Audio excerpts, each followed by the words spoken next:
True story of a struggle session. You could be excused for thinking the owl is the victim. Narrated by Skeptical Waves. Published Friday, August 5, 2022 by Curtis Yarvin. Mike Crumplar has posted his memories of his weird dime square humiliation ritual, an event at which I also was present.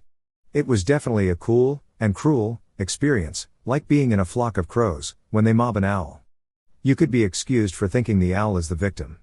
The owl is, of course, the predator. I actually have no idea what the director was doing with this footage. I can't imagine what kind of film will be made out of it.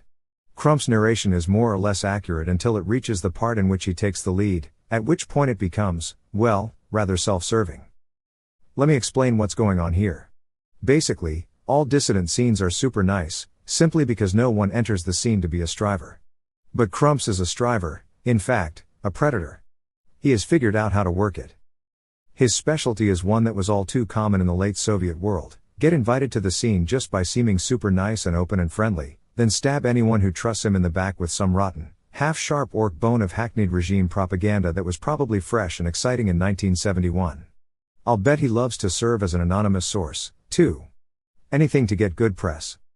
He pulled this on an indie New York filmmaker, Betsy Brown, succeeding, if I hear correctly, in getting her film pulled from a theater for transphobia.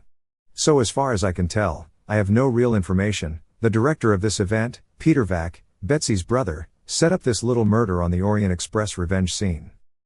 It is certainly interesting to be in the crowd in a struggle session. Usually, for obvious reasons, I identify with the poor schmuck on stage in the airplane position. However, I'm afraid some people really do deserve to be struggled with. Harmless fun. To report my narration as correctly as my memory can, I said two things on camera to the owl in question. First, I said something like, "Michael, the last time I was in New York, you sent an email to me asking me to hang out.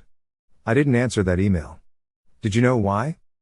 It was because several separate people warned me about what you do, to make friends with dissidents, and then stab them in the back.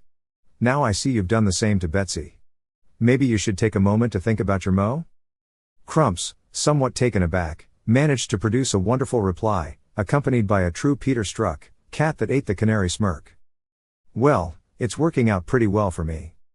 Then, after people told him he should try making art instead of being an informer, he protested that his criticism is his art. It's certainly true if you're Edmund Wilson or Ever Winters. Of course, there is good art and bad art. Most bad art is in the boring official style of its period. I said. The other day I was reading the Atlantic Monthly, and it had a little ad between two paragraphs. The ad was from MasterCard. It said, "Learn to make payments safe for transgender and non-binary people." I think, Michael, that when you're attacking independent artists on the basis of the ideology of MasterCard, not to mention every other powerful institution on the planet, maybe just think.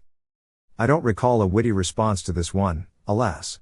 Then, as Crump said in his piece, someone started a rousing chant of tranny chaser.